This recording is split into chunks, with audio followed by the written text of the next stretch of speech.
Hello, welcome to Libra Philippines. So reading ito for Libra, Sun, Moon, Rising, Venus, Jupiter, Libra. Take only what resonates. For those of you na gusto mo po personal reading, Jing Tarot Reader, or pumunta kayo sa aming Facebook page, Madam P. Diyan ka pwede magpa-personal reading. Let's start. What do we have here for the sign of Libra? Pa-comment naman dyan sa baba kahit heart-heart lang. Smileys, malaking bagay sa akin nagpapakita ng suporta, pagmamahal. So sana mag-iwan kayo ng comment sa baba.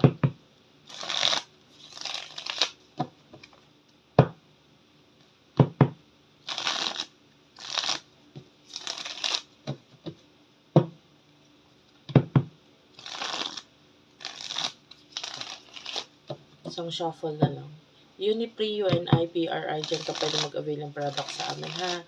And please do support my other page, yung band po namin, Bandang Sibol. Dyan yan sa Facebook page. I-search mo na lang Bandang Sibol. Sibol yung name ng page, kaya lang kasi marami pong lalabas. Maraming name na ganun.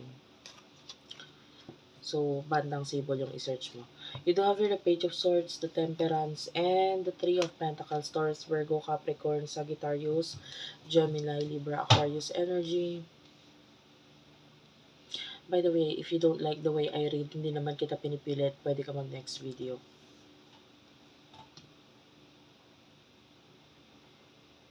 Libra.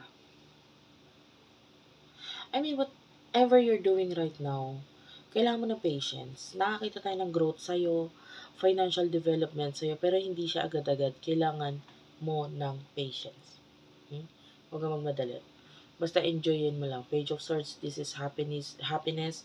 This is you enjoying yourself. Marami ang magpipigil or magiging hadlang kung ano man itong bagay na ginagawa mo. Maybe it has something to do with your talents, your skills, or maybe even a business. Yung iba, pwedeng marami ang hindi sasang-ayon dito. But I feel like this is what you want. And as long na steady at you're happy with what you're doing, nakakita tayo ng growth dito. Pero kailangan mo lang talaga ng mahabang pasensya. Wait lang guys ha. Medyo luma na kasi yung gamit kong card, so medyo mahirap siyang i-shuffle.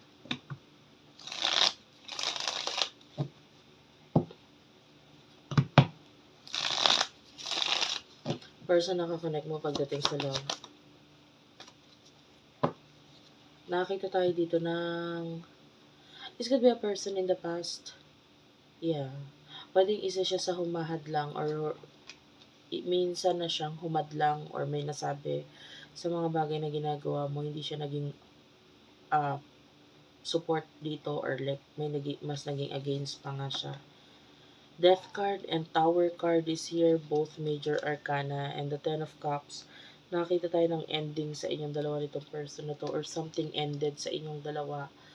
The Seven of Wands. So, alam mo to, itong person na to, kung ano man yung naging end sa inyong dalawa, or ano man yung nag-end sa inyong dalawa, pwedeng siya yung naging dahilan ng ending. Pero, nakikita natin somehow nalungkot siya, nasasaktan siya sa kung ano man yung naging ending ninyo. So, what will happen? Sorry. Emotions muna tayo. Ano yung emotions niyo sa isa't isa?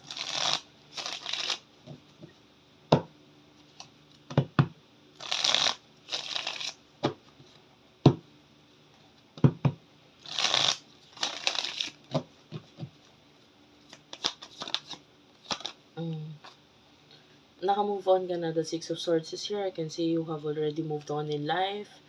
Kaya nga nag-focus ka na lang sa growth mo diba? Kasi ano ba magagawa nitong past na to? Yung past is nangyari na. O sa istorya ng buhay nyo, na isulat na yan, hindi mo na pwedeng burahin, nangyari na sa buhay mo, ang dami mo na lesson na tutunan dyan. So, you can see you moving on with your life. Tapos ito, pwedeng sa taong to, naka-move on ka na rin. The Six of, yung iba kung pwede magkapalit-palit ang roles dito, depende sa nangyari sa'yo. Six of Wands, the Knight of Pentacles, Taurus, Virgo, Capricorn, Aries, Leo, Sagittarius, energy. Four of Wands is here, emotions para sa itong person na to.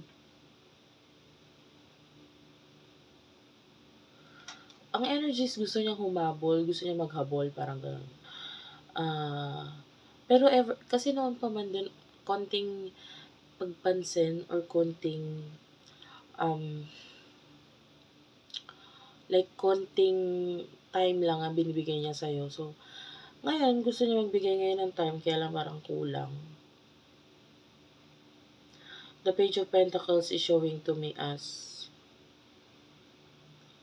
kulang yung mga bagay, kulang yung time or there's no chance na maibigay niya sa'yo itong time or effort niya sa ngayon. Four of Wands is here. It could be dealing with a married man or married woman. Nakita tayo dito ng ng medyo stable na relationship and it could be that. Pwede may marriage na involved.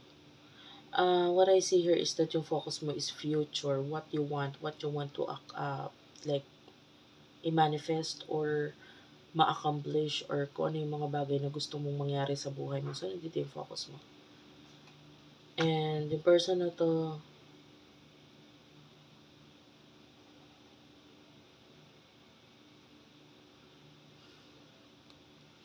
I'm feeling like kung may mga pinupost ka sa social media, parang sometimes gusto niyang i-heart or i-like yun.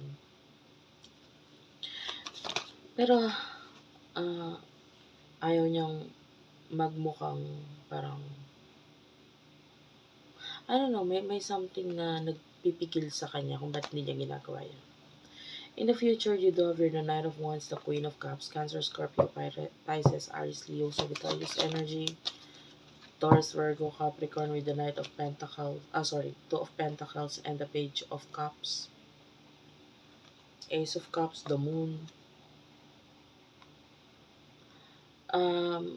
There's a hidden emotions na tayo nakikita dito, love in the future. Kaya lang merong which is which Lalo na yung person mo, pwedeng may mga other options siya pagdating sa love, hindi lang ikaw. So, ito yung nagiging dahilan kung bakit parang pwedeng nahihirapan siyang mamili or mahirap para sa kanya mag-decide. Especially with the Page of Cups, if there's children na involved. The Knight of Wands, nakikita natin, hindi ka para lumaban doon. Parang hindi ba para ibaba yung level mo dito sa person ito. The Queen of Cups, you're just um, showing love sa mga tao sa paligid mo, appreciation sa mga tao sa paligid mo, and magaling ka naman talaga doon, and that's what you're focusing. Etong person na to parang, sabihin na natin minsan na siyang naging parte ng buhay mo, pero hindi ka parang paka-stuck sa kanya. Kasi pwedeng choices niya naman sa buhay kung bakit ganyan yung naging sitwasyon ninyo ngayon. And, yeah. That's it for now. Thank you for watching, guys. I love you all, and bye-bye.